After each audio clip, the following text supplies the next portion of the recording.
Good morning everybody. તો આજે આપણે એકાઉન્ટના ત્રીજા લેક્ચરમાં આપણે આગળ જઈએ. હવે ફર્સ્ટ લેક્ચરમાં આપણે બ્લુપ્રિન્ટ સમજ્યા, સેકન્ડ લેક્ચરમાં આપણે ભાગીદારીનો અર્થ, લક્ષણો અને ભાગીદારી કરારનામા વિશે સમજ્યા. બરાબર. તો હવે આજે આપણે આગળ જઈએ. તો હવે સૌથી પ્રથમ પહેલા એ ચર્ચા કરીએ કે આપણે ભાગીદારી કરારનામાની અંદર આપણે કઈ બાબતો આપણે અભ્યાસ કર્યો. તો કે આપણે એમાં કરારનામું એટલે કોને કહેવાય?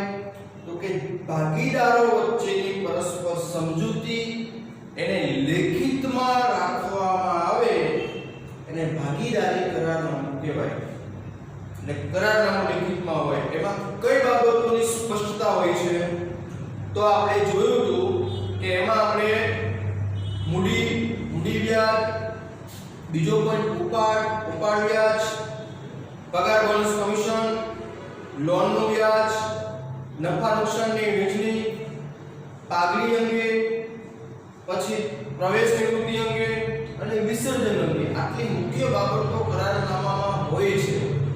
તો હવે આપણે એમાં થોડુંક વિચારીએ કે મૂડી વ્યાજ પેઢી માટે શું કહેવાય?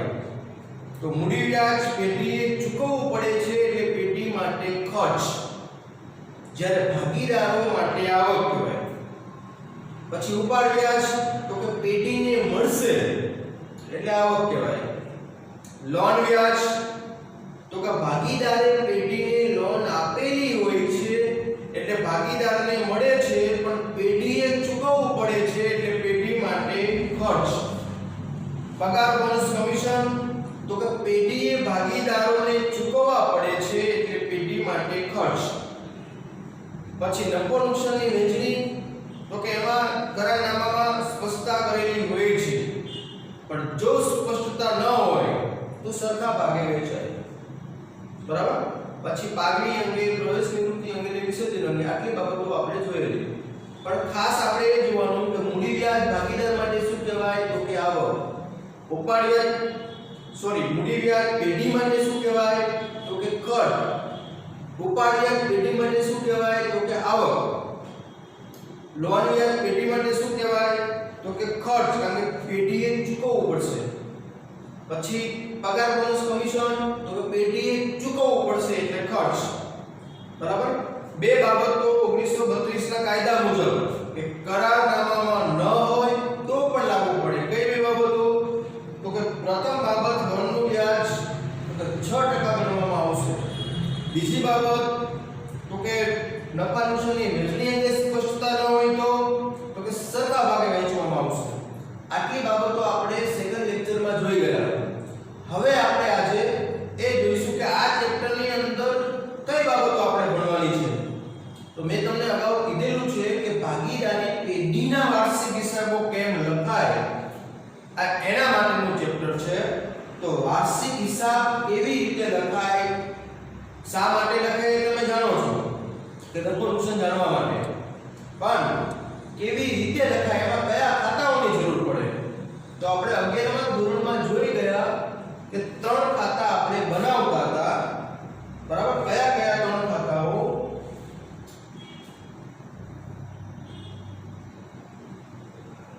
તો પેલું વેપાર ખાતું, પછી બીજું નફા નુકસાન ખાતું,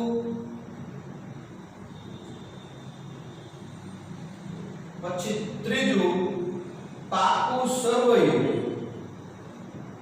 આવી રીતે આપણે 3 ખાતા આપણે બનાવતા હતા. તો અહીંયા આપણે ત્યાં 11મા ધોરણમાં વૈયક્તિક માલિકીના હિસાબો હતા. અહીંયા આપણે ભાગીદારી પેઢીના વાર્ષિક હિસાબો ભણવાના છે. તો અહીંયા આપણે આ 3 ખાતા તો આવશે પણ 2 ખાતા વચ્ચે ઉમેરાશે. એ કયા કયા ખાતા છે? તો ત્રીજા નંબરનું ખાતું કે નફા નુકસાન ફાળવણી ખાતું.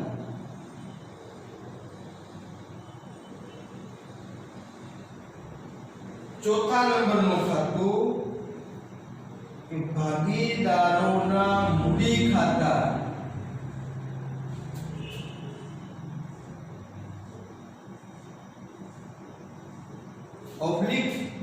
ભાગીદારોના ચાલુ ખાતા, ક્યારેક ચાલુ ખાતા પણ બનાવવા પડશે.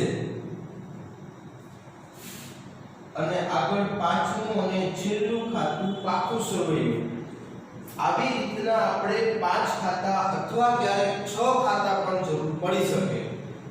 બરાબર. તો આ બંને ખાતા જે નવા છે વચ્ચે ત્રીજા અને ચોથા નંબરનું ખાતું એ આપણે અહીંયા પ્રથમ ચેપ્ટરમાં ભણવાના છે. એટલે આ ચેપ્ટરની અંદર જો તમે ધ્યાન ન આપો તો બીજા ચેપ્ટરની અંદર તમને આ બાબતો ન જ આવે. બરાબર. પરફેક્ટ તમે ન કરી શકો.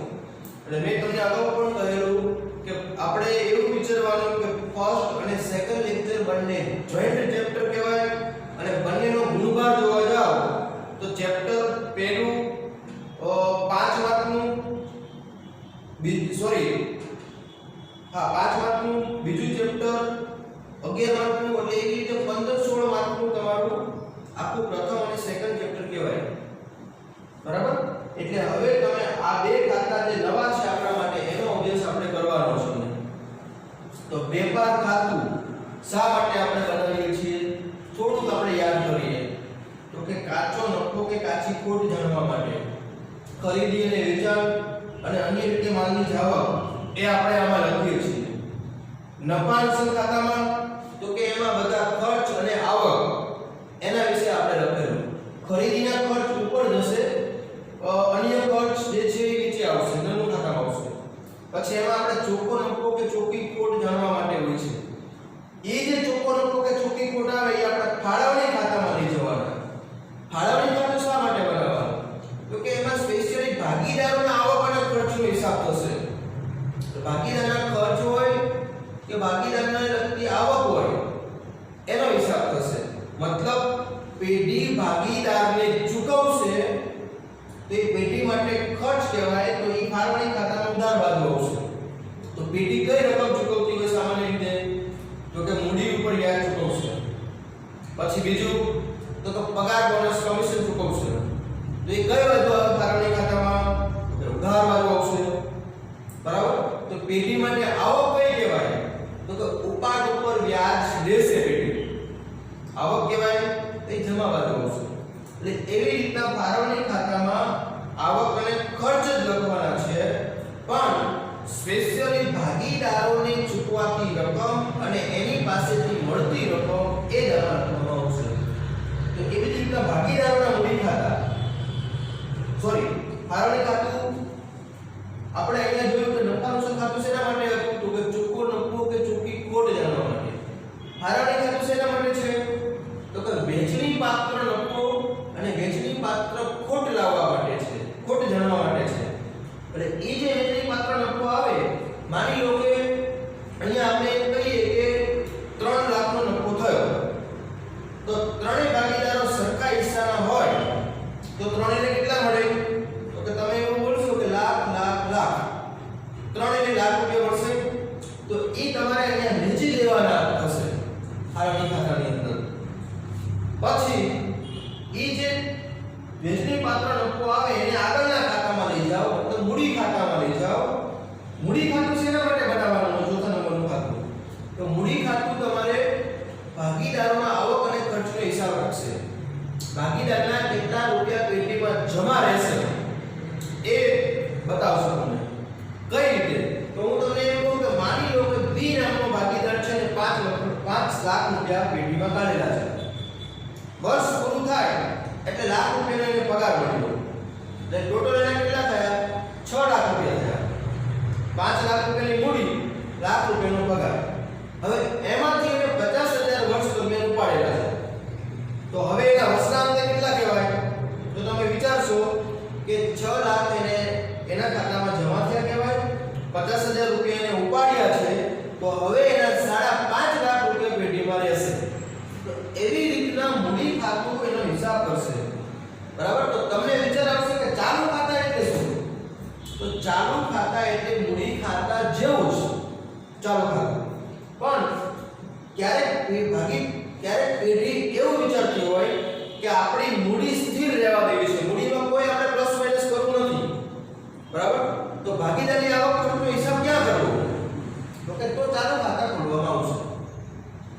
બરાબર.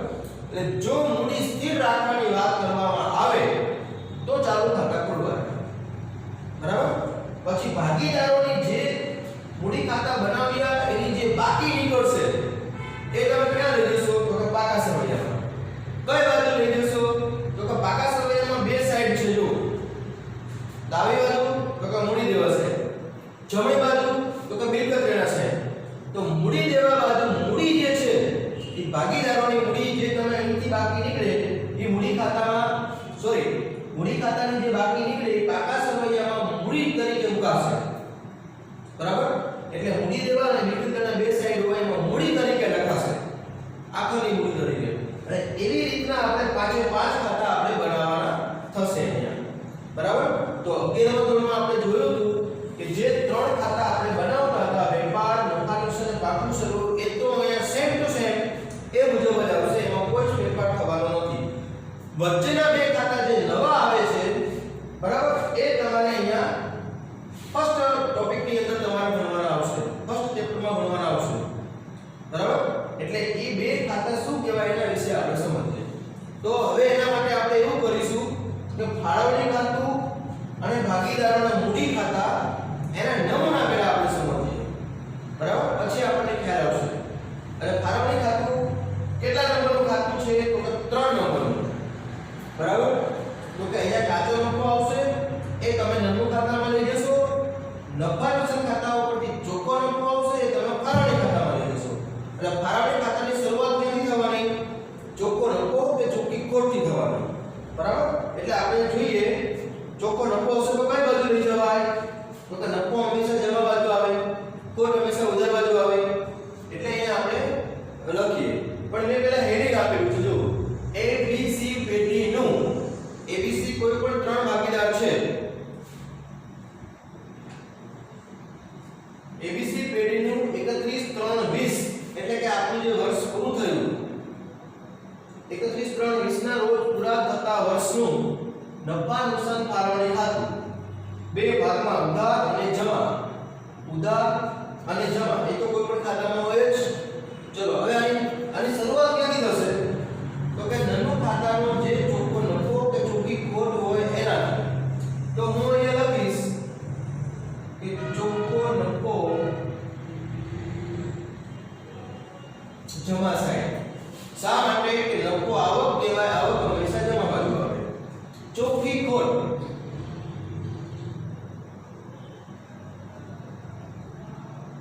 ચલો અહીંથી શરૂઆત. કૌંસમાં લખવું હોય તો લખી શકો નનું ખાતેથી લાવ્યા એવું કહી શકો.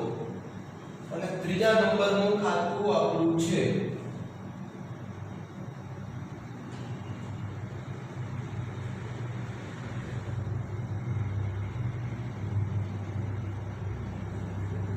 ચાલો હવે ઉધાર બાજુ શું આવશે?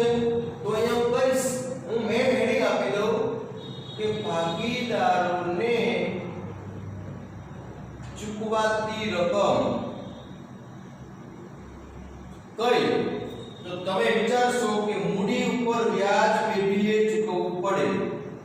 એટલે હું લખીશ અહીંયા મૂડી વ્યાજ ABC ત્રણ ભાગીદાર. પછી બીજી બાબત તો કે પગાર, બોનસ, કમિશન. પગાર, બોનસ અને કમિશન આપણે કોને આપવાનું છે? તો કે ફક્ત જે ભાગીદાર પેઢીમાં એક્ટિવ હોય એને જ આપવાનું હોય. તો આપણે સમજી લઈએ કે B અને C ભાગીદાર પેઢીમાં સક્રિય છે તો આપણે એને જ આપશું. બરાબર. એ સિવાય ત્રીજી બાબત કે ચાલુ ખાતાનું જમા બાકીનું વ્યાજ. ચાલુ ખાતાની જમા બાકીનું વ્યાજ સમજી લો કે આમાં બે ભાગીદારનું જ જમા છે તો ફક્ત એને જ મળશે. બરાબર.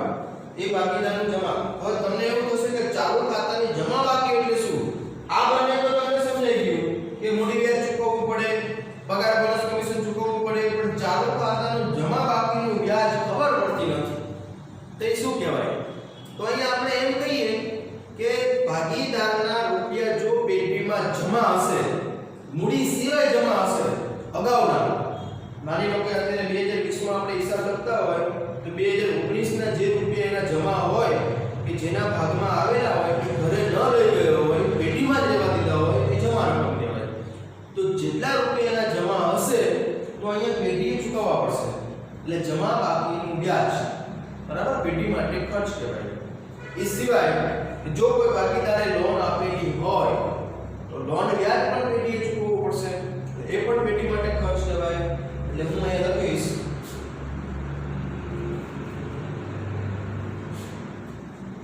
કે લોનનું વ્યાજ, સમજી લો સી ભાગીદારે આપેલી છે તો ફક્ત સી ને જ મળશે, જે ભાગીદારે આપેલી હોય એને જ મળે, બરાબર. ચાલો આટલું શું થયું? પેઢી માટે ખર્ચ, મૂડી વ્યાજ, પગાર બોનસ કમિશન, જમા વ્યાજ, લોન મૂલ્ય. આ ચાર બાબતો પેઢી માટે ખર્ચ. પેઢી માટે ખર્ચ હોય તો ભાગીદારો માટે શું કહેવાય? તો કે આવક. શા માટે? કે બધું જ ભાગીદારને મળવાનું છે, પેઢી ચૂકવશે પણ ભાગીદારોને મળવાનું છે, બરાબર. એટલે ભાગીદારોની આવક છે, પેઢીનો ખર્ચ છે. ચાલો હવે આપણે જમા સાઈડ જઈ ગઈ તો જમા બાજુ આપણે શું લખવાનું? ઉધાર બાજુ તમે શું લખ્યું? તો કે ભાગીદારોને ચૂકવાતી રકમ. જમા બાજુ શું આવશે? તો કે ભાગીદારો પાસેથી મળતી રકમ, ભાગીદારો પાસેથી મળતી રકમ, બરાબર. તો એમાં શું આવશે? તો કે ઉપાડ વ્યાજ, ઉપાડ વ્યાજ. ભાગીદારે ઉપાડ કરેલો હોય તો એની પાસેથી વ્યાજ લેવામાં આવશે, એટલે પેઢી માટે આવક થશે. એટલે A B C ત્રણેય ભાગીદારે ઉપાડ કરેલો હોય તો ત્રણેય પાસેથી વ્યાજ મળવાનું, એટલે આવક. પછી બીજું શું હતું? તો કે અહીંયા ચાલુ ખાતાનું જમા બાકીનું વ્યાજ, બરાબર. તો અહીંયા આ બાજુ શું આવે કે ક્યારેક કોઈ ભાગીદારના જમા હોય તો એને રૂપિયા આપવાય પડે, પણ કદાચ ક્યારેક કોઈ ભાગીદારના જમા ન હોય ને ઉધાર રૂપિયા નીકળતા હોય તો એની પાસેથી વ્યાજ લેવાનું પણ હોય, એટલે ઉધાર બાકી ઉપર વ્યાજ લેવામાં આવશે. જમા ઉપર જો વ્યાજ આપણે આપતા હોય તો ઉધાર બાકી ઉપર વ્યાજ આપણે લેવાનું હોય. સમજી લો તમને બીજું ઉદાહરણ આપું કે બેંકમાં આપણા જમા રૂપિયા હોય તો આપણને વ્યાજ મળે કે ચૂકવવું પડે? તો કે બેંકમાં જમા હોય તો આપણને વ્યાજ મળે છે, પેઢીએ બેંકે ચૂકવવું પડે છે. તો એવી જ રીતના ભાગીદારના રૂપિયા જમા હોય તો પેઢી વ્યાજ આપે છે, પેઢીએ ચૂકવવું પડે છે, બેંક ચૂકવે છે, એવી રીતે પેઢી ચૂકવે છે, બરાબર. પણ જો માની લો કે આપણે બેંકમાંથી લોન લીધી હોય તો આપણે વ્યાજ ભરવું પડે ને, બરાબર. પેઢીને બેંકને મળશે તો એવી જ રીતના અહીંયા ભાગીદારે વધારે રૂપિયા ઉપાડી લીધા હોય તો ભાગીદારે વ્યાજ ભરવું પડે, એટલે ઉધાર બાકી ઉપર ભાગીદારે વ્યાજ ભરવું પડશે, પેઢીને મળશે, બરાબર. આપણે સમજી લેવાનું કે બેંક સિલક હોય તો બેંક સિલક હોય તો આપણને વ્યાજ મળે છે, પણ જો આપણે ઓવરડ્રાફ્ટ હોય તો આપણે વ્યાજ ચૂકવવું પડે છે, બરાબર ને. તો એવી રીતના અહીંયા ભાગીદારના રૂપિયા જમા છે તો ભાગીદારના પૈસા મળવાના છે, અને અહીંયા ભાગીદારના ઉધાર રૂપિયા છે તો એને વ્યાજ ચૂકવવું પડશે, બરાબર. અને એવી રીતના અહીંયા લખશું આપણે ભાગીદારનું ચાલુ ખાતાની ઉધાર બાકીનું વ્યાજ, ચાલુ ખાતાની ઉધાર બાકીનું વ્યાજ. કૌંસમાં માની લો કે અહીંયા આપણે એમ કહીએ B અને C આ બે ભાગીદારની ઉધાર બાકી છે તો એને વ્યાજ ચૂકવવું પડશે, B અને C એ ચૂકવવું પડશે, પણ પેઢીને મળશે એટલે જમા બાજુનું ધ્યાન, બરાબર. હવે આટલી બાબતો અહીંયા આપણે ભાગીદારના આવક ખર્ચનો આપણે હિસાબ કર્યો, બરાબર. કે અહીંયા પેઢી બધી રકમ ચૂકવે છે એટલે પેઢી માટે ખર્ચ, અહીંયા બધી રકમ ઉપાડ વ્યાજ અને ચાલુ ખાતાની ઉધાર બાકીનું વ્યાજ એ પેઢીને મળે છે એટલે પેઢી માટે આવક, બરાબર.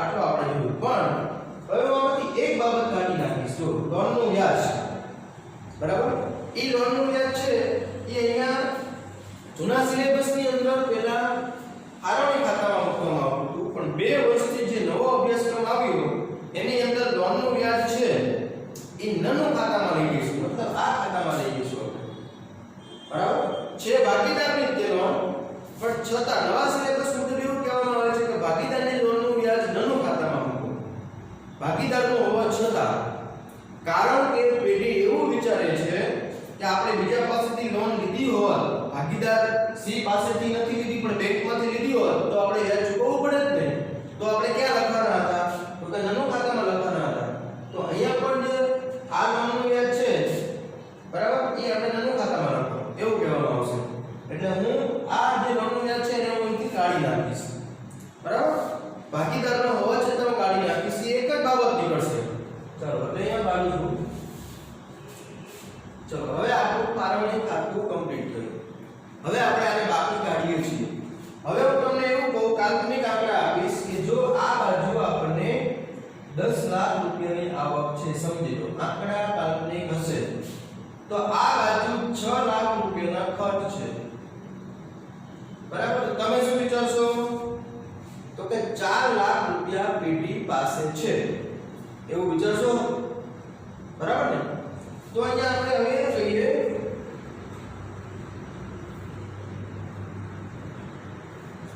બાકી કાઢું છું આ બાજુ 10 લાખ નું ટોટલ થશે એ 10 લાખ આપણે આ બાજુ મૂકીશું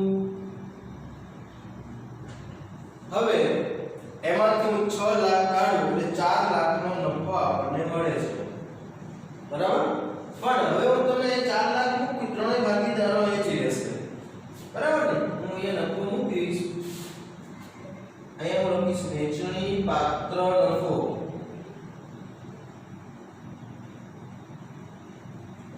A ભાગીદાર B ભાગીદાર અને C ભાગીદાર ત્રણેયને 4 લાખ રૂપિયાનો નફો અને ત્રણેય વચ્ચે આપણે વેચી દઈશું બરાબર જે પ્રમાણે સૂચના હશે એ પ્રમાણે વેચી દઈશું પણ જો એવું કહેવામાં આવે કે 4 લાખના નફામાંથી 10% રકમ સામાન્ય અનામત ખાતે લઈ જાઓ બરાબર તો આપણે શું કરીશું તો તમે વિચારશો 4 લાખના 10% કેટલા તો કે 40000 તો 40000 તમે અહીંયા સામાન્ય અનામત ખાતે લઈ જાઓ તો હું લખીશ અહીંયા સામાન્ય અનામત ખાતે 40000 બરાબર તો હવે અહીંયા કેટલા વધે તો તમે એવું વિચારશો 4 લાખમાંથી 40000 ગયા તો અહીંયા વધશે 3,60,000 હવે મારે ત્રણેય ભાગીદારને મારે વેચવા છે જે પ્રમાણે સૂચના હશે એ પ્રમાણે હું વેચીશ પણ સમજી લો કે અહીંયા આપણે સરખા ભાગે છે તો આના ત્રણ સરખા ભાગ કરવા હોય તો ભાગ્યા 3 કરો 3,60,000 ભાગ્યા 3 એટલે 1,20,000 મળી શકે 12 13 36 1,20,000 થાય જો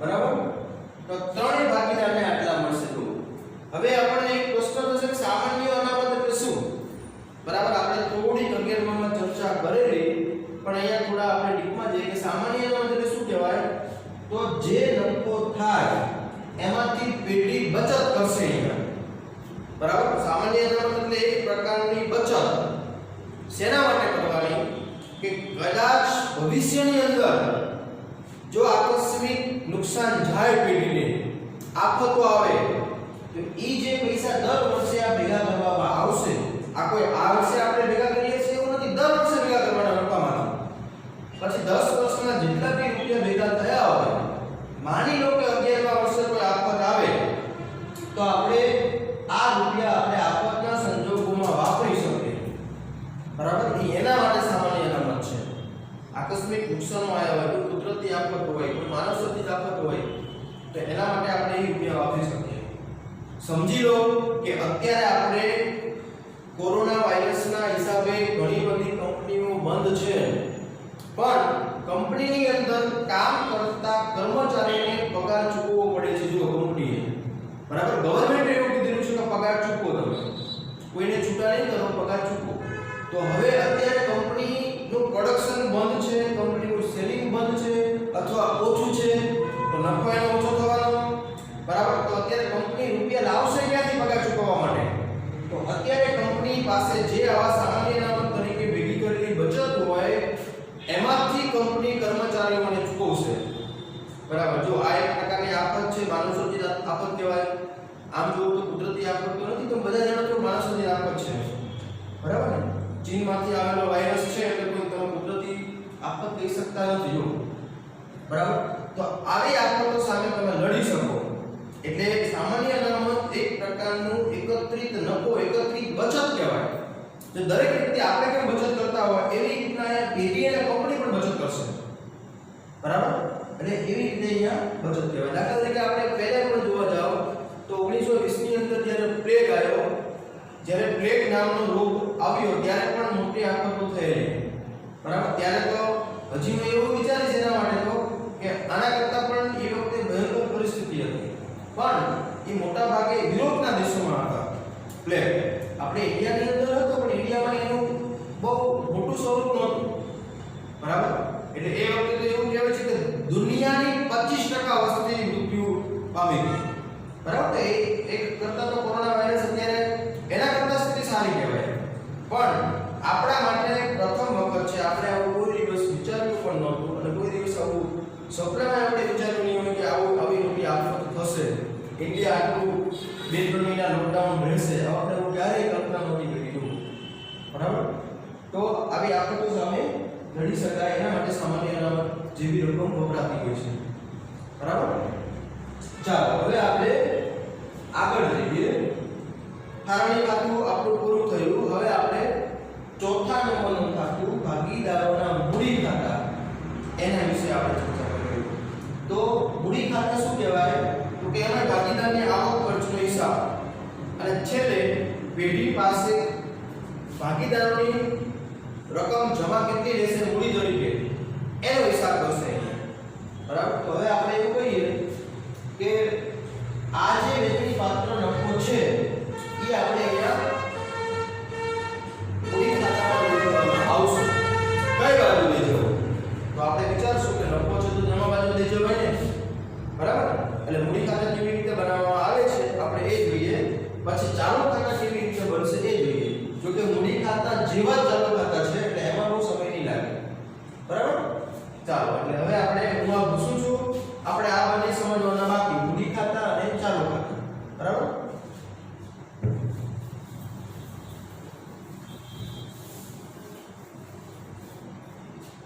ચાલો મૂડી ખાતા હેડિંગ આપી દીધું, ભાગીદારોના મૂડી ખાતા. આમાં કોઈ તારીખ વાળું હેડિંગ આપવાની જરૂર નથી, પણ ઉપર કંઈક ખૂટે છે, મેં ભૂલ કરેલી છે. જો ઉપર તો અહીંયા ડાબી બાજુને આપણે ઉધાર કહીએ, જમણી બાજુને આપણે જમા કહીએ. એ બે નળકોનો માર્ક્સ તમારો કપાઈ શકે, અડધો એક માર્ક તમારો ઓળી શકે. બરાબર, ચાલો હવે આની શરૂઆત ક્યાંથી કરવી?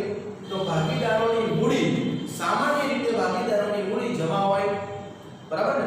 મૂડી ભાગીદારોની પેઢીમાં જમા હશે. તો મૂડી કાઢેલી હોય છે તો રૂપિયા જમા જ હોય એટલે જમા બાકી તરીકે હું લખીશ. તારીખ અહીંયા આપણે 31/9/20 આપણે હિસાબ લખીએ છીએ તો આ પેઢી શરૂ ક્યારે થઈ હોય, મતલબ હિસાબી વર્ષ શરૂ ક્યારે થયું હોય? તો 19 માં, એટલે 1/4/19 આ આનું હિસાબી વર્ષની શરૂઆતની તારીખ કહેવાય. તો અહીંયા લખીશ બાકી આગળ લાવ્યા ત્રણેયની મૂડી. કૌંસમાં લખવું હોય તો કહી શકો શરૂની મૂડી. હવે મારે આમાં શું લખવાનું છે? તો કે જમા બાજુનું ભાગીદારોની આવક લખીશ, કેટલી બી આવક છે એ હું લખીશ. તો કઈ આવક છે ભાગીદારોની? તો અહીંયા તમે કહી શકો કે જે મૂડી કાઢેલી હોય એના ઉપર વ્યાજ ભાગીદારોને મળવાનું, એટલે મૂડી વ્યાજ.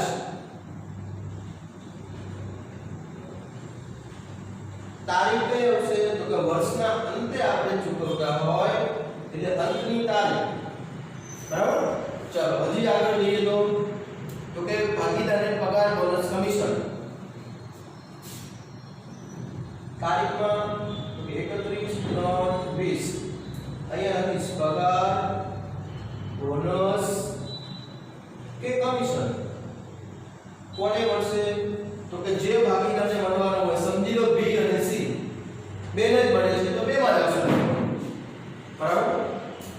આવશે? તો કે અહીંયા આપણે કહીએ કે લોનનું વ્યાજ તો આપણે લખતા નથી એટલે ભાગીદારની આવક છે, પણ મેં તમને કહેલું છે કે નવા સિલેબસ મુજબ અહીંયા લખવામાં આવતું નથી. બરાબર? તો આ બે આવકો થઈ. ચલો બરાબર. હવે આના ઉપરથી વિચારવા જાઓ તો અહીંયા જો મૂડી વ્યાજ અહીંયા ઉધાર સાઈડ છે, તો મૂડી ખાતામાં કઈ બાજુ ગયું? જમા બાજુ. શા માટે? કે પેઢી માટે ખર્ચ પણ ભાગીદાર માટે આવક એટલે જમા. એવી જ રીતે પગાર બોનસ કમિશન પેઢી માટે ખર્ચ ભાગીદાર માટે આવક. બરાબર? પછી ચાલુ ખાતું તો અહીંયા છે ને આપણી પાસે અહીંયા આપણે મૂડી ખાતાની ચર્ચા કરીએ છીએ. બરાબર? એટલે ચાલુ ખાતું એમાં બધું ક્રોસ નથી થતું પણ સામાન્ય રીતે બે બાબત. ચલો આવક પૂરી. હવે આપણે એક બાબત છે આવક તરીકે કે વેચની પાત્ર નફો એ ભાગીદાર માટે આવક જ કહેવાય. તો હું અહીંયા લખીશ કે વેચની પાત્ર નફો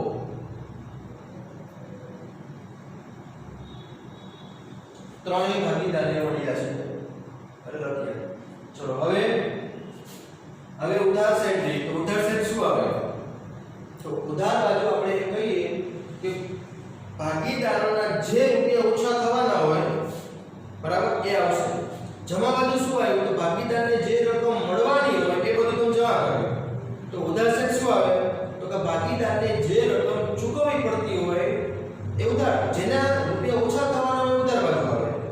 બરાબર? તો તમે કહેશો કે હું તમને એમ કહું કે લાખ રૂપિયા કોઈ ભાગીદારે મૂડી તરીકે આપ્યા, હવે એમાં 20000 નો ઉપાડ કર્યો તો ભાગીદારના રૂપિયા કેટલા રહ્યા પેઢીમાં? તો તમે વિચારશો કે લાખમાંથી 20 ગયા એટલે 80000 રૂપિયા ભાગીદારના ગણાય. એટલે ઉપાડથી મૂડી ઘટવાની હોય તો જે ઘટે છે એ તો મૂડી ઘટે છે તો ઉધાર બાજુ. એટલે હું પહેલી બાબત લખીશ કે 1/4/19 ઉપાડ ખાતે. ચલો ઉપાડથી મૂડી ઘટી. પછી ઉપાડ વ્યાજથી પણ મૂડી ઘટવાની, કારણ કે ઉપાડ વ્યાજ તમે ભરો નહીં તો તમારા એટલા મૂડીમાંથી કપાઈ જવાના. બરાબર? એટલે ઉપાડ વ્યાજ તારીખ આખરની, કારણ કે આખરે હિસાબ થતો હોય એટલે ઉપાડ વ્યાજ ખાતે. બરાબર? ચલો આ રીતે આ બાજુ આપણે આવકો લખી, આ બાજુ આપણે ભાગીદારોના ખર્ચ લખ્યા. બરાબર? એટલે હવે તમે વિચારી શકો છો કે ઉપાડ વ્યાજ અહીંયા જમા છે તો અહીંયા ઉધાર બાજુ આવ્યું. કારણ કે પેઢી માટે આવક હોય તો ભાગીદાર માટે ખર્ચ. ભાગીદાર માટે આવક છે એ પેઢી માટે ખર્ચ. વિચારી શકો છો. ચાલુ ખાતું એક નથી, કારણ કે આ મૂડી ખાતાની ચર્ચા કરીએ છીએ. ચાલુ ખાતાની વાત અહીંયા મૂડી ખાતામાં નથી આવતી. બરાબર? કારણ કે બેમાંથી આપણે એક બનાવવાનું છે. બરાબર? એટલા માટે. ચલો હવે આપણે નફો અહીંયા લખ્યો તો ક્યારેક પેઢીમાં ખોટ બી હોઈ શકે ને. ખોટ હોય તો કઈ બાજુ લખાય? તો સૌથી પહેલા તો આપણે એ ચર્ચા કરીએ કે ખોટ હોય તો અહીંયા કઈ બાજુ આવે? તો અહીં તમે જાણો છો કે ખોટ હોય તો આ બાજુ પણ આવી શકે. વેચણી પાત્ર ખોટ જો હોય તો બંને એક સાથે ન હોય, કાં તો નફો હોય કાં તો ખોટ હોય. પણ ખોટ હોય, નફો તમે જમા લખ્યો તો ખોટ હોય તો શું ઉધાર આવશે? મૂડી ખાતામાં ઉધાર બાજુ 31/3/20 એટલે શું? વેચણી પાત્ર ખોટ.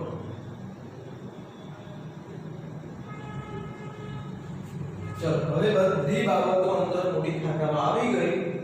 હવે હું મૂડી ખાતાની બાકી કાઢું છું. ચલો આનો સરવાળો કઈ બાજુ વધારે હોય? તો તમે એવું વિચારશો કે જમા બાજુ જ હોય. હા, જમા બાજુ જ હોય, કે મૂડી હંમેશા ભાગીદારોની જમા બાકી તરીકે જ હોય. બરાબર? એટલે જમા બાજુનો સરવાળો આપણે પહેલા કરવાનો, પછી બધો સરવાળો આપણે અહીંયા મૂક્યો અને પછી આપણે બાકી કાઢ્યું. બરાબર? તો અહીંયા હું લખીશ 31/3/20 બાકી આગળ લઈ ગયા અને કૌંસમાં લખીશ લાવ્યામાં શું હતું? તો સરવણી મૂડી. તો અહીંયા શું આવશે? તો કે આખરની મૂડી. બરાબર? ભાગીદારના વર્ષના અંતે જે મૂડીનો હિસાબ થયો એમાં કેટલા રૂપિયા એના મળે છે એ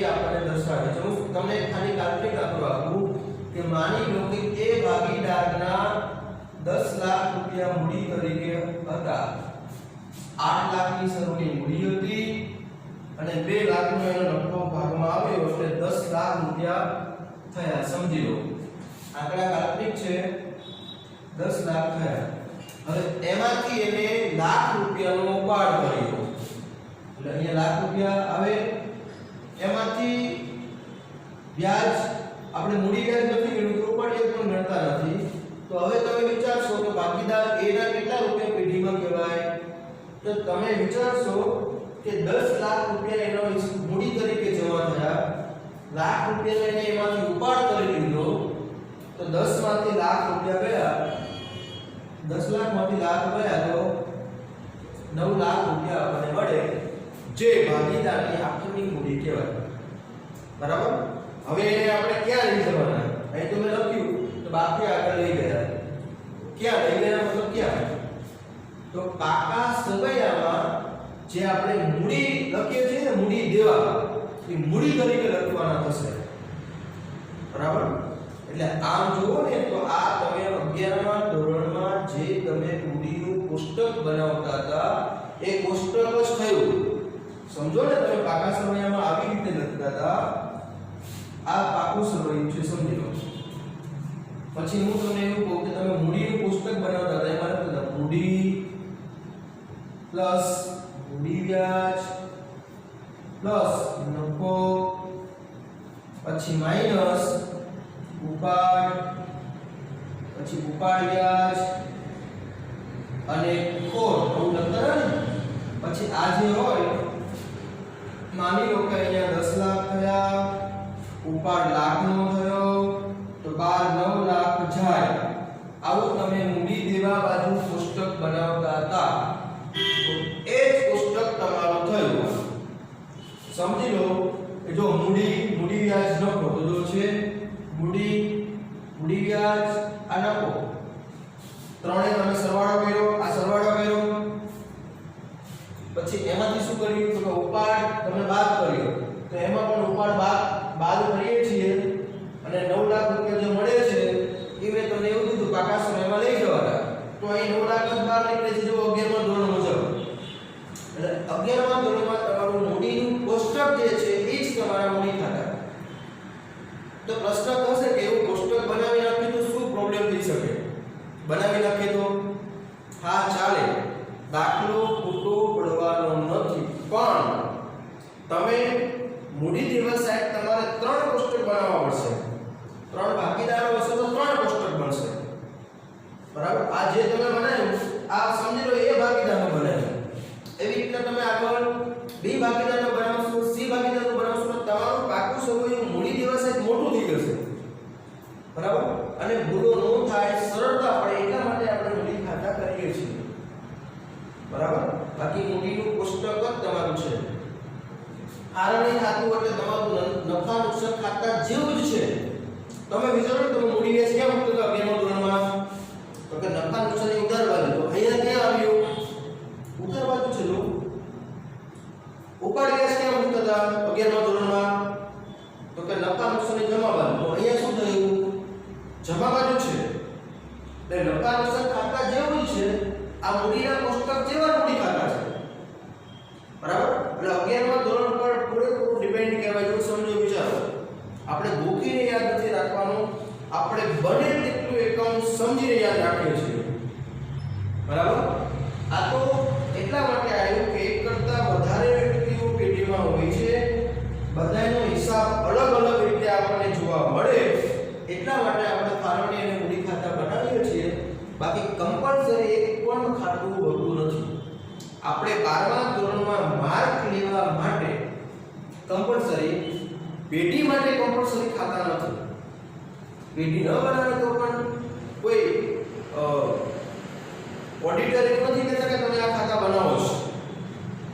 ઓડિટર માટે જરૂર નથી, ગવર્નમેન્ટ માટે જરૂર નથી, પણ પેઢીની સરળતા માટે જરૂરી છે કે પેઢીને હિસાબમાં સરળતા એટલા માટે. બરાબર? એટલે આપણે અહીંયા ફરજિયાત છે. 12મા ધોરણમાં આપણે ફરજિયાત છે. બરાબર? એવું નહીં કે સર એવું બોલતા હતા કે કમ્પલસરી નથી એટલે ચલો ગાડી નાખો આને. બરાબર? આપણે કમ્પલસરી કરવાનું આવશે. બરાબર? ચાલો હવે આપણે મૂડી ખાતું જોઈ લીધું. બરાબર. હવે આપણે ચાલુ ખાતા વિશે સમજીએ. તો ચાલુ ખાતું ક્યારે ખોલવાનું હોય? પહેલા તો આપણે એના વિશે ચર્ચા કરી. ચાલુ ખાતું ખોલવાનું ક્યારે હોય? તો ભાગીદારો મૂડી ખાતા બે રીતે રાખવા માંગે. કઈ બે રીત? તો આપણે ચર્ચા કરીએ.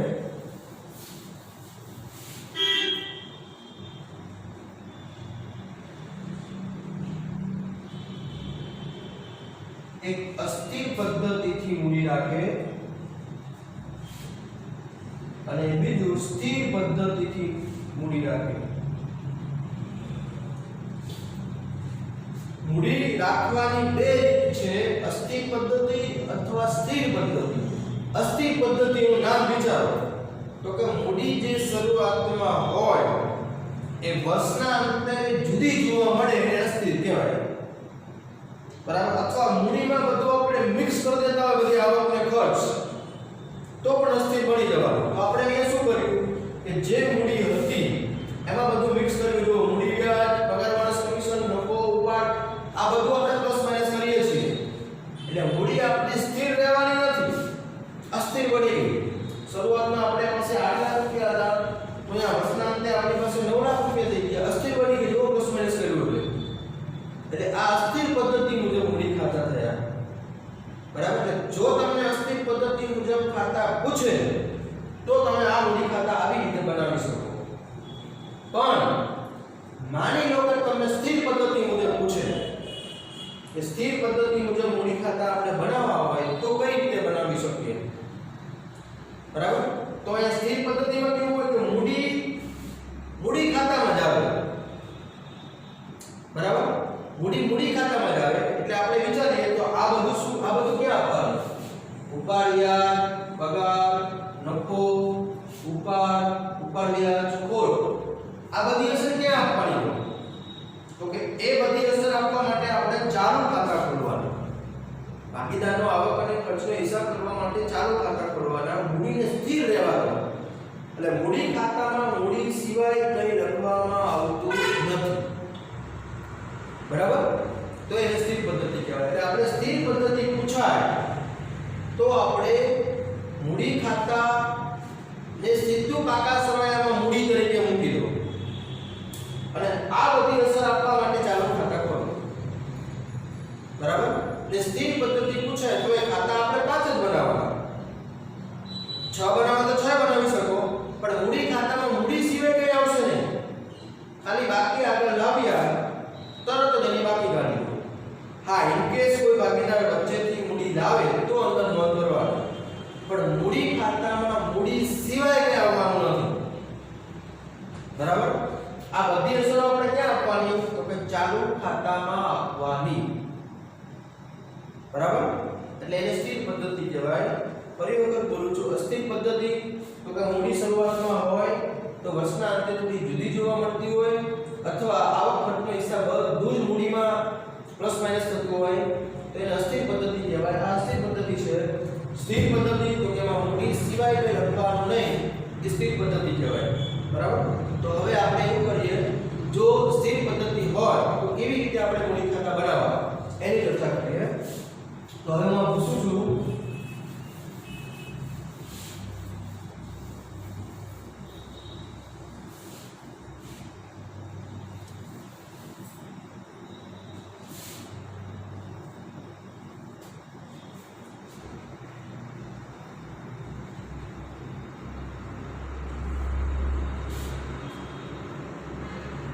ચલો મૂડી સિવાય કે લખવાનું નથી, મેં મૂડી મૂકી દીધી.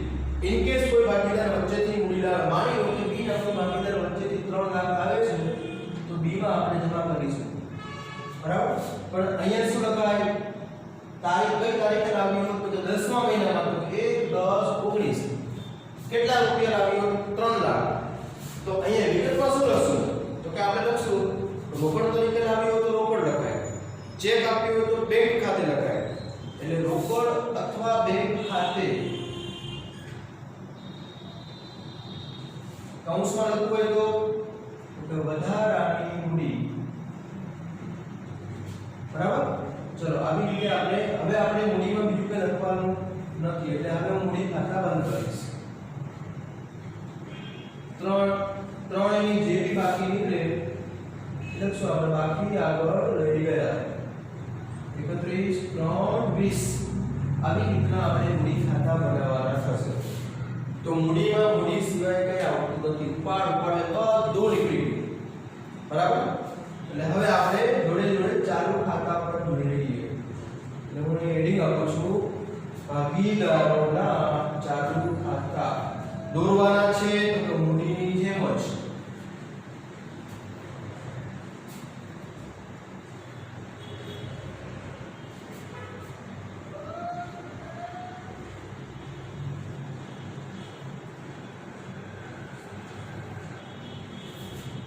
અહીંયા આવશે તારીખ વિગત ABC એવી રીતના જમા બાજુ તારીખ વિગત ABC ઉપર જમા ડાબી બાજુ ઉધાર બરાબર ચાલો હવે આપણે ચાલુ ખાતામાં શું લખશું તો મેં તમને કીધું કે જે ભાગીદારના માની લો કે 2019 માં કોઈના રૂપિયા જમા હશે કોઈના ઉધાર હશે ત્રણેયના જમા હોય તો ત્રણેયને જમા આપો ત્રણેયના ઉધાર હોય તો ત્રણેયને ઉધાર લખો જે બી હોય પણ આપણી ફોર્મેટ મુજબ આપણે શું કર્યું તો આપણે અહીંયા B અને C ચાલુ ખાતાનું જમા વ્યાજ A ને જમા રાખ્યા છે અને B ને ઉધાર રાખ્યા છે ખાલી નમૂના પૂરતું તો આપણે A ને જમા રાખીશું અહીંયા A ની રકમ જમા BC ડેશ B ની રકમ ઉધાર છે તો B ને ઉધાર બાજુ લખશું એટલે હું કહેવા તમને એ માંગુ છું કે જમા રકમ જેની જમા બાકી હોય એને જમા લખો ઉધાર બાકી હોય એને ઉધાર લખો કારણ કે જમા રૂપિયા હંમેશા ભાગીદારના જમા જ કહેવાય એટલે એને મૂડી ચાલુ ખાતામાં જમા આવે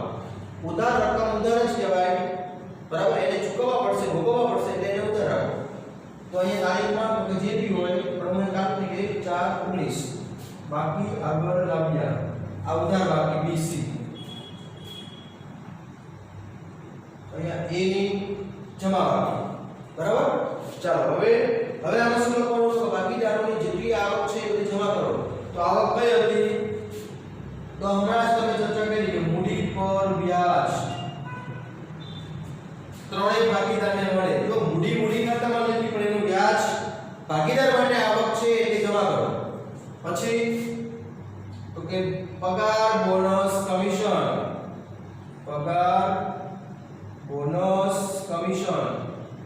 ચલો આવક છે પણ આપણે આપણા ફોર્મેટ મુજબ કોને આવક કરી B અને C તો ફક્ત B અને C ને આપો પગાર બોનસ કમિશન બરાબર પછી શું આવ્યું તો કે વેચણી પાત્ર નફો લોનનું વ્યાજ આગળ છે પણ લોનનું વ્યાજ આપણે લખતા નથી મેં હમણાં જ તમને કાઢી લીધું બરાબર વેચણી પાત્ર નફો પણ એ સિવાય એક બાબત નવી આવશે મૂડી ખાતામાં જે બાબત આવતી હતી એ તો આવશે એ સિવાય એક બાબત નવી કઈ વિચારો તો તમે વિચારશો કે ચાલુ ખાતાનું વ્યાજ આ આપણે મૂડી ખાતામાં ક્યાંય લખ્યું નહોતું પણ અહીંયા આવશે તો વિચારો કે જમા બાજુ શું આવે તો એના જો રૂપિયા જમા હોય માની લો કે એના 2 લાખ રૂપિયા જમા હતા પેઢીમાં તો હવે એને વ્યાજ મળે કે ચૂકવવાનું જમા રકમ ઉપર હંમેશા વ્યાજ મળે ભાગીદારને મળશે પેઢી ચૂકવશે બરાબર તો ભાગીદાર તો આપણે ભાગીદારોનો હિસાબ માટે બનાવીએ છીએ ને તો ભાગીદારને મળશે એટલે જમા આપો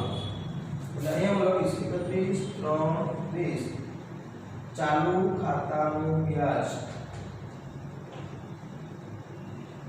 એને જ આપવાનું છે એ સિવાય હવે શું બાકી રહ્યું તો કે વેચણી પાત્ર લખો ત્રણેય તમે આપશો બરાબર બધું જ આવી ગયું જેટલી આવકમાંથી જવાથી ગઈ હવે ઉધાર છે આપણે સૌથી પહેલા આપણે મૂડી ખાતાનો ઉધાર શું લખ્યું હતું ઉપાડ અને ઉપાડ્યા તો એ બંને આવશે 31 3 ઉપાડ જે તારીખની કર્યો હોય જો શરૂઆતમાં કર્યો હોય તો 1/4/19 ઉપાડની તારીખ નથી આપી તો ડેશ મૂકશું જેમાં આપેલી હોય એમાં લખવાનું એટલે સૌથી પહેલા ઉપાડ ખાતે પછી ઉપાડ પર વ્યાજ જે ભાગીદારે ઉપાડ કર્યો હોય ત્રણેય ઉપાડ કર્યો છે તો ત્રણેયનું વ્યાજ ગણશું બરાબર પછી તો કે મૂડી ખાતામાં હતું એટલું આવી ગયું પણ એક બાબત નવી કઈ તો કે બંને ભાગીદારોની ઉધાર બાકી છે સમજી લો કાલ્પનિક આંકડો કે B ના 50000 ઉધાર છે C સી ના 30,000 ઉધાર છે, મતલબ ઉધાર એટલે તો કે પેઢી પાસેથી આ પેઢીએ આટલા લેવાના અને આ બંને આટલા દેવાના છે 50 અને 30. હિસાબ 19 માં કર્યો હશે તો આ બંનેના માઈનસ છે આટલા રૂપિયા પેઢીમાં જમા નથી તો શું કહેવાય ઉધાર છે એવું કહી શકે ને. તો 50 અને 30 ઉપર બંનેને વ્યાજ ભરવાનું એટલે 31 3 20 ચાલુ ખાતાનું વ્યાજ બી અને સી ભોગવવાનું છે એટલે ઉધાર બાજુ. ચાલો હવે શું બાકી રહ્યું તો કે અહીંયા તમે લખો મૂક્યો તો આ બાજુ ખોટ હોય તો અને વહેંચણી પાત્ર ખોટ. ચાલો બરાબર. હવે બધી જ બાબત આવી ગઈ. જેટલું મૂડી ખાતામાં હતું એટલું જ જે જમા હતું એ જ રકમ જમા થઈ, ઉધાર હતું એ જ ઉધાર થયું. પણ બે બાબત તમારી વધે છે. કઈ તો કે ચાલુ ખાતાનું વ્યાજ જમા હોય તો એને જમા બાજુ ગણો, ઉધાર હોય તો ઉધાર બાજુ ગણો. બરાબર. એટલે આના ઉપરથી તમને એક પ્રશ્ન પૂછું કે ચાલુ ખાતાની જમા બાકીનું વ્યાજ ભાગીદાર માટે શું કહેવાય તો કે આવક. એટલે જે રૂપિયા જમા છે એના ઉપર વ્યાજ મળે છે. બરાબર ને. પેઢી માટે ખર્ચ છે. જો પેઢી માટે ખર્ચ એટલે આપણે અહીંયા લખ્યું છે. અને આમ બી તમે વિચારી શકો કે ભાગીદારને મળે તે ચૂકવવાના છે કોને તો કે પેઢી. એટલે ભાગીદારની આવક હોય તો પેઢી માટે ખર્ચ, ભાગીદારનો ખર્ચ હોય તો પેઢી માટે આવક. બરાબર ને. ચાલો આ ઉધાર રૂપિયા છે બંનેના તો બંને વ્યાજ ભોગવવું પડશે. જો 10% હોય તો બી એ કેટલા ચૂકવવાના 5000, સી એ કેટલા ચૂકવવાના 3000. આ બંને ચૂકવવાના પણ પેઢીને મળશે. પેઢીને મળે તો અહીંયા આવશે. બરાબર. ચાલો હવે ચાલુ ખાતાની આપણે બાકી કાઢીએ. ત્રણેયની કઈ બાકી નીકળશે તો કેવું કાંઈ જ નક્કી ન કહેવાય. જેનો સરવાળો વધારે હોય ત્રણેયનો સરવાળો વધારે જમા બાજુ થાય તો ત્રણેયની બાકી અહીંયા નીકળે. ત્રણેયનો આ બાજુ સરવાળો વધારે થાય તો આ બાજુ બાકી નીકળે. કાંઈ જ નક્કી કહેવાય નહીં. પણ અહીંયા હું તમને કાલ્પનિક મૂકું છું કે એની હું જમા બાકી રાખીશ એટલે એનો સરવાળો વધારે છે અહીંયા મૂક્યો એટલે બાકી એને અહીંયા મૂક્યો એટલે એની જમા બાકી કહેવાય. બાકી આગળ લઈ ગયા. હવે આ બાકી હું ક્યાં મૂકીશ એની તો કે કઈ બાજુ મુકાય? મૂડીની બાકી ક્યાં મૂકો છો? મૂડી દેવા સાઈડ મૂકો છો ને. કારણ કે મૂડીની જમા બાકી છે તમે મૂડી દેવા સાઈડ મૂકો છો તો ચાલુ ખાતાની જમા બાકી પણ તમારે મૂડી દેવા સાઈડ મૂકવાની. હવે પેઢી માટે દેવું છે આ રૂપિયા વિચારો ને તો ભાગીદારના જમા રૂપિયા છે. આ જમાનો સરવાળો વધારે છે અહીંયા બાકી નીકળી અને ભાગીદારના જમા છે. ભાગીદારના જમા હોય તો પેઢી માટે શું થયું દેવું થયું. બરાબર. એવી જ રીતે બી અને સી તો બી અને સી ની બાકી અહીંયા નીકળશે તો આ કઈ બાકી કહેવાય ઉધાર બાકી. ઉધાર બાકી એટલે તો કે મિલકત દેવાવાળા. જો જમા બાકી તમે મૂડી દેવા સાઈડ મૂકતા હોય તો ઉધાર બાકી જમા મૂડી દેવા સાઈડ ન આવે. મિલકત દેવાવાળા. કેમ તો કે ભાગીદારે આટલા રૂપિયા પેઢીને આપવાના છે. જો 50 અહીંયા 5 એટલે 55000 રૂપિયા ભાગીદારે પેઢીને આપવાના છે. પેઢી માટે શું થયું લેણું થયું એટલે લેણા બાજુ આવશે. બરાબર ને. સમજીને યાદ રાખો કે ભાગીદારના જમા રૂપિયા હોય તો પેઢી માટે દેવું, ભાગીદારના ઉધાર રૂપિયા હોય તો પેઢી માટે લેવું. બરાબર ને. હું કોઈ પેઢીમાં કામ કરતો હોય અને મારી માઈનસમાં બાકી થઈ ગઈ હોય તો મારે જે તે પેઢીને આપવા જ પડે. પેઢી માટે લેવું ગણાશે. સમજી લો ને. બેંકમાં આપણા જમા રૂપિયા છે તો આપણે કહીશું કે મારા રૂપિયા છે મારે લેવું છે. પણ જો મારા જમા કરતા વધારે રકમ ઉપાડી લેવું તો બેંકમાંથી મતલબ ક્રેડિટ કાર્ડ દ્વારા મેં જમા કરતા વધારે રકમ ઉપાડી લીધી તો મારે એટલા ભવિષ્યમાં બેંકને આપવાના. બરાબર. એટલે લેણું દેવું તમે સરળતાથી યાદ રાખી શકો. ભાગીદારના જમા રકમ એટલે પેઢી માટે દેવું, ભાગીદારની ઉધાર રકમ એટલે પેઢી માટે લેણું. બરાબર ને? પાકા સમયમાં તમારે એ રીતે મૂકવામાં આવશે જમા બાકી. અને એમ કદાચ ભૂલી જાવ, સમજી લો ભૂલી ગયા, તો અહીંયા આપણે આ બાકી છે જમા બાકી, એ તો તમે હંમેશા મૂડી બાજુ મૂકવાના છે. મૂડીની જમા બાકી મૂડી બાજુ મૂકવાના. તો ચાલો ખાતાની જમા બાકી મૂડી સાઈડ મૂકો, યાદ રાખી લો. જમા અહીંયા જમા મૂડી દેવા સાઈડ, બરાબર. અહીંયા ઉધાર મિલકત દેવા સાઈડ, બરાબર. ચાલો એટલે અહીંયા આપણે ત્રણેયના નમૂના જોઈ ગયા. હવે આપણે જ્યારે બી આ આપણું ટોપિક સ્ટાર્ટ કરીશું, હવે આને કનેક્ટેડ દાખલા આવશે કે ફાળવણી ખાતું બનાવો, મૂડી ખાતા બનાવો, બંને ખાતા જોડે બનાવવાના દાખલા આવશે. તો એના માટે રકમ થોડી લાંબી હશે આપણા માટે, એટલે બોર્ડ ઉપર રકમ લખીશ નહીં, બરાબર. હું પાઠ્ય પુસ્તક લઈ અને હું રકમ બોલતો જઈશ. એટલે જ્યારે પણ હવે નેક્સ્ટ વિડિયોની અંદર તમે પાઠ્ય પુસ્તક જોઈ અને તમે રકમ સમજતા જઈજો, હું દાખલો ગણતો જઈશ, બરાબર. ટૂંકા દાખલામાં બોર્ડ ઉપર રકમ લખીશ, પણ અહીંયા મોટા દાખલામાં બોર્ડ ઉપર રકમ લખવામાં આવશે નહીં, બરાબર. ચલો હજી આપણે અહીંયા રાખીએ છીએ. આટલું ધ્યાનથી સમજી લેજો. હું આજે તમને બધું જ મોકલી આપીશ. જેટલું છે એટલું મેથડ બુકમાં જેટલું બી અહીં સુધી પહોંચ્યા છે એ બધું હું તમને લખી આપીશ, મોકલી આપીશ, સોરી, બરાબર. ચલો અહીંયા રાખીએ છીએ. જય ગુરુદેવ.